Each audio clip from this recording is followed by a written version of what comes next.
Vabimo vas v stran od mestnega vrveža, v svet planin in neokrnjene narave. Odpravili smo se na Veliko planino, ki je največja visokogorska pašna planina na Slovenskem. Tam smo našli pastirsko naselje, v katerem ima človek občutek, da se je ustavil čas. Mladi pastir pa nam je prostodušno izdal nekaj zanimivosti iz pastirskega življenja.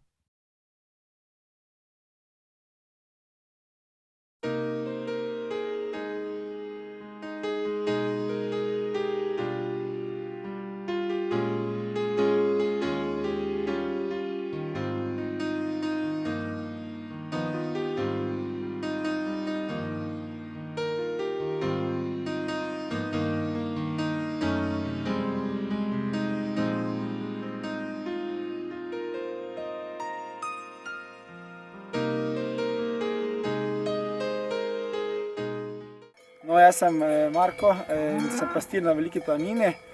Sedim na pastirskem stražnem stolčku, zato ker včasih so na planini bili tudi še volkovi in pastiri so običajno imeli takšen dvonožni stolček, predvsem zato, da na straži niso zaspali. Se pravi, so mogli z nogama ves čas loviti ravnotežje in če je pastir zaspal, se je potem tudi zvrnil. To so bili ti stolčki zelo praktični. No, zdaj pa kar pridite za menoj v bajto.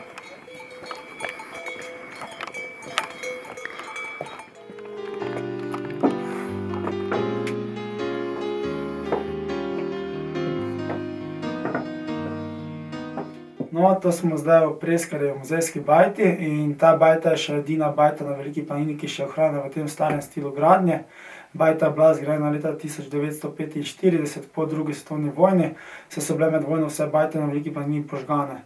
Po vojni so začeli lastniki teh bajt oziroma pastirji bajte na novo obnavljati in Preskarjev Andrej, ki je bil lastnik te Preskarjeve muzejske bajte, je bil tudi še edini, ki se je odločil bajto obnoviti na ta star tradicionalen način. Se pravi, da je bajta ovalne oblike, ima še zmeraj kamnite podpornike, ki so imenovali babce, na njih so naslonjeni tudi tramovi, ki so jim rekli lopniki.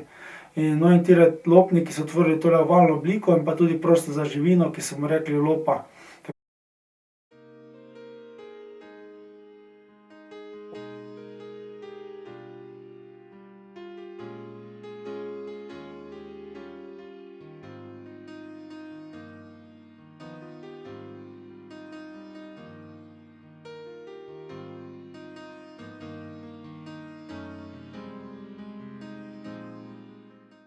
Običajno je bila živina kar v lopi, to je bilo okrog notranjega prostora, zunanji prostora. In noter pa je bil bivalni prostor, ki je bil malce dvignjen, predvsem zato, da ni šla živina v bajto in je bil kvadratne oblike, nekje 4x4 metre.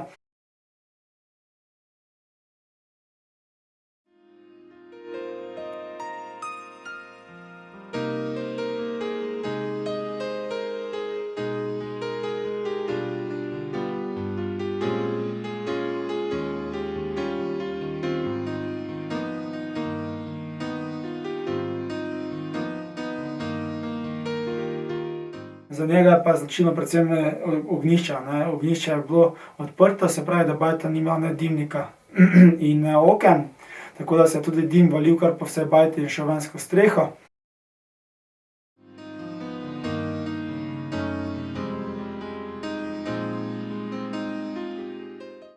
No, tale streha, to so pa skodle oziroma šinkeljni, to so kalane deščice iz smreke ali pa macesna.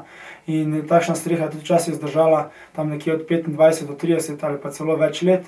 Saj je tale dim od ognjišča tudi les dodatno zaščitil, kot nekakšen konzervans deluje.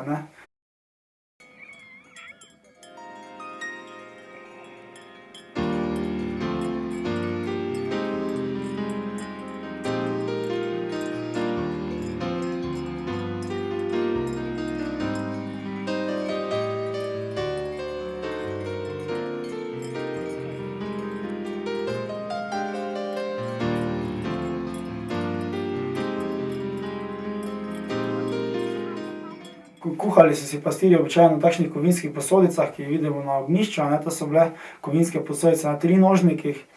predvsem zato, da so zakurili, a ne, so potem spodaj imeli žerjavico in potem so na žerjavici kuhali.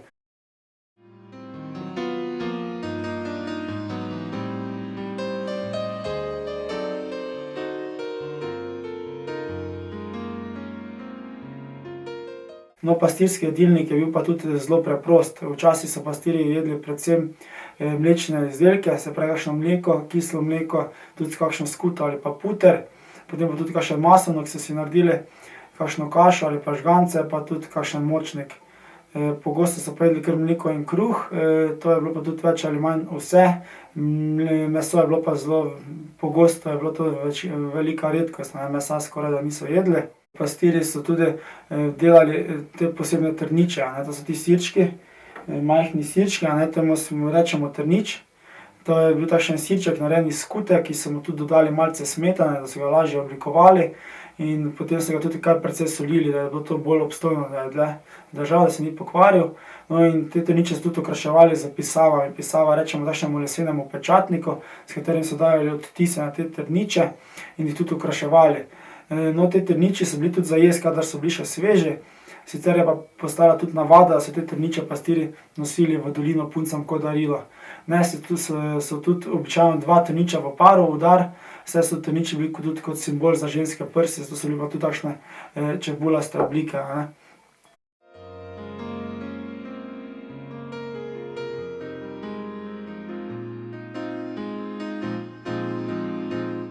No, tukaj za mano pa lahko opazimo tudi tole posteljo, a ne, to je bil pograd, se pravi dvonadstropna postelja, in pastirji so običajno spali kar na senu, kot lahko opazimo.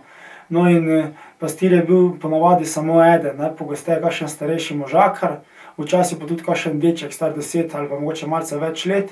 In pastirji so bili vse poletje sami na planini, se pravi pašna sezona traja nekje od srede junija do srede septembra, se pravi neke 3 mesece. In v tem času pastirji niso šli nikdar v dolino, tako da so jim tudi hrano, se pravi kakšen kruh, kakšno sadje in te stvari gor tudi nosili domači. In pa tudi domači so običajno s seboj v dolino odnesli puter in pa skuto, a ne, te stvari, kar so pastirji tukaj pridelali oziroma naredili.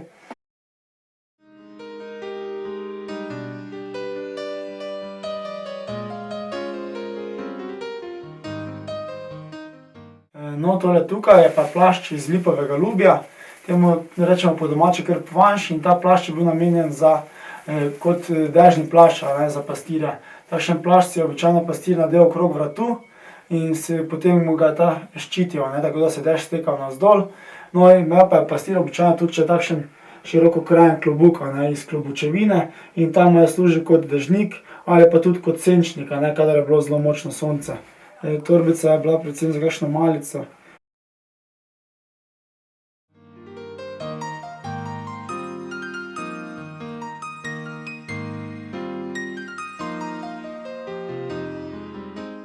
No, pastirji so običajno nosili tudi lesene cokle, ki pa niso bili ravno najbolj udobni.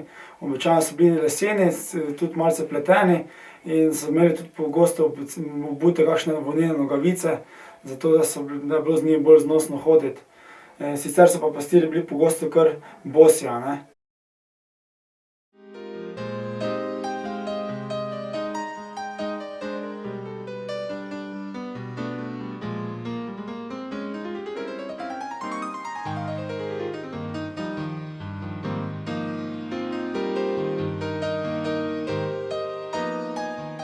No, pastirji so običajno delali tudi skuto in pa tudi puter. No, za puter so imeli pastirji takšno pino. Pina je bila pa takšna lesena priprava za delanje putra, se pravi noter se je dala smetana, ki so pobrali iz kislega mleka, in bolj tukaj na Gorenjskem rečemo, da medemo, a ne, se pravi, da treba tolči toliko časa, da nastane puter. To zna biti pa tudi kar dolgotrajen proces, odvisno predvsem od temperature smetane.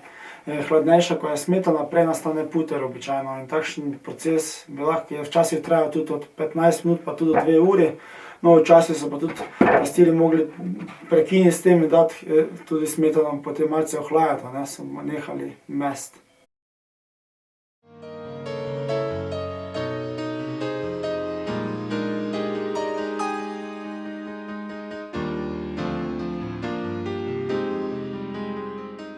No, takšne stolčki, na katerem tudi jaz na enem sedim, takšni trinožniki, so bili molzni stolčki, na njih so običajno pastirji sedeli, kadar so molzli.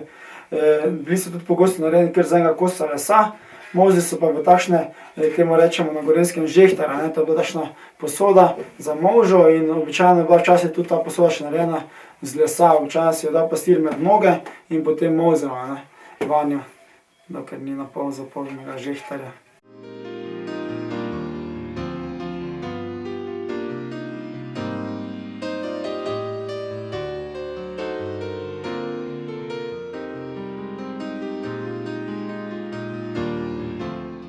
No, tukaj za mano pa se lahko vidite police, ne, takšne police so imeli pastirji, da so na njih sušili sire in pa tudi v takšnih posodah so kisali mleko.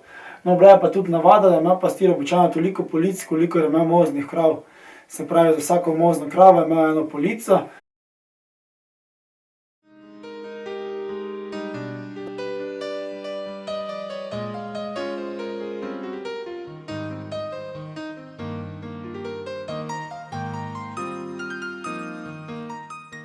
No, tole tukaj je pa zvonec, ki je bil namenjen kraji vodnici, imenoval se je tropinar. Dandanes se je pa ta navada tudi še zmeraj ohranila, ne, tudi dandanes ima še vsaka bajta zmeraj krajo vodnico, ki nosi takšen ali pa podoben zvonec. Običajno imajo tudi različne oblike in velikosti, ima tudi ta zvonec različen zven in tudi običajno ostale krave, te kravi vodnici sledijo in pa tudi pastir pozna zvok tega zvonca, ne, kar je predvsem v pomoč pastirju, kadar je treba iti živino iskat, saj lahko po zvoku zvonca potem tudi živino lažje najde, ne, predvsem če je kakšna megla ali pa tudi če je kakšna nevihta, ne, in se živina ne vrne domov, ampak se običajno zadržuje bolj po dolinah, pod smrekami, ne, in v tem primeru je treba iti živino tudi iskat.